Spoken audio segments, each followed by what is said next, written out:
আপনি কে? আপনার বাবার দাদার বয়সী লোক কেন উঠে বসে চাকরি করে? আপনার যত বয়স তার চেয়ে বেশি বছর ধরে তারা সাংবাদিকতা করে, তারা জানে সাংবাদিকতা পেশাদারিত্ব কাকে বলে। আপনি সার্জিস আলম তাদের শিখাইতে আসেন না, শিখাতে আসেন না।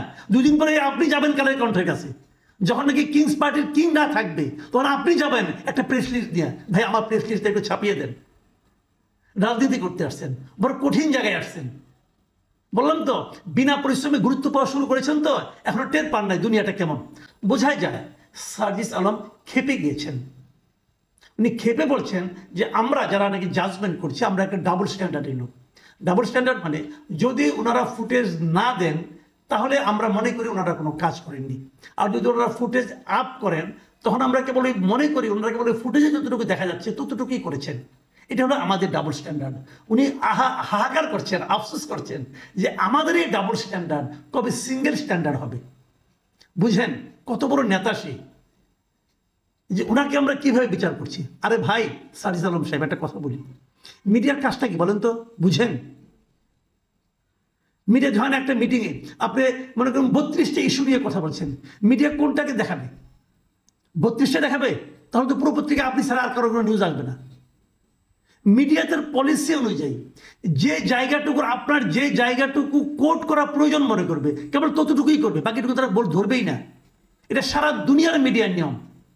ধরেন মিডিয়া আলাপ বাদ দেন, আমি আপনার মিটিং শুনতে গেলাম, মিটিং শুনে বাসায় আসলাম, এসে আমার ছেলে আমার মেয়ে অথবা আমার ভাই আমাকে জিজ্ঞাসা করলো যে মহান নেতা সার্জিস আলম সাহেব কি বললেন। আমি কি আপনার পুরোটা ভাষণ ওনাকে নতুন করে শোনাবো? নাকি ওইখানে আপনি যা যা বলেছেন তার মধ্যে যে বিষয়টা আমার কাছে গুরুত্বপূর্ণ মনে হয়েছে অথবা যে জিনিসটা আমার কাছে বিতর্কিত মনে হয়েছে আমি কেবল ততটুকুই বলবো? এটাই নিয়ম। এটুকু না বুঝেই পাবলিক ফিগার হয়ে গেছেন। That is the problem. এটাই সমস্যা। সময়ের আগেই পাবলিক ফিগার হয়ে গেছেন। পাবলিক ফিগার হওয়ার জন্য যতটুকু ঘাত প্রতিঘাতের মধ্য দিয়ে যেতে হয় সেটা তো জান নাই, চট করে হয়ে গেছেন এবং মনে করছেন পৃথিবীর সমস্ত লোক আপনার প্ল্যান অনুযায়ী চলবে, আপনার চিন্তা অনুযায়ী চলবে।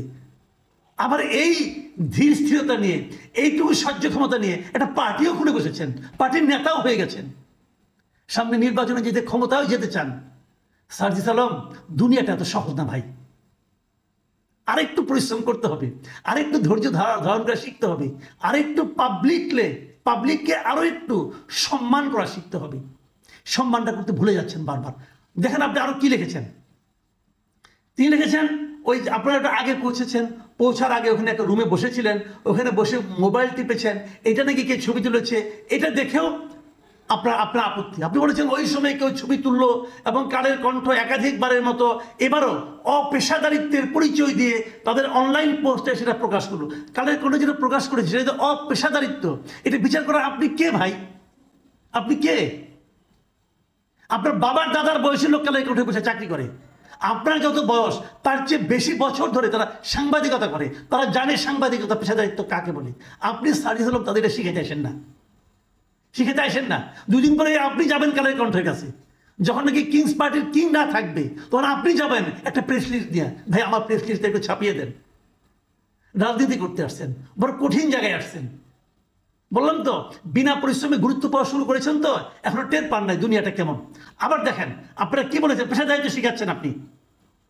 এই আচ্ছা, নিজের বিবেককে জিজ্ঞাসা করেন, 1.5 ঘন্টা কোথাও বসে থাকলে অন্তত কয়েক মিনিট আপনার ফোনের নোটিফিকেশন চেক করতেন কিনা? যদি করেন তাহলে আপনাদের ওই ভিউখোর মনোভাব বন্ধ হবে। কবে পেশাদারিত্বের পরিচয় দেওয়া শুরু করবেন? এটা কোনো কথা? আপনি নোটিফিকেশন চেক করেন, সমস্যাটা কি? আমিও তো করি, সবাই করে। এখন ওই নোটিফিকেশন চেক করার পার্টটা যদি কেউ ছবি তুলে দেয়, দিতেই পারে, এটা তার ব্যাপার।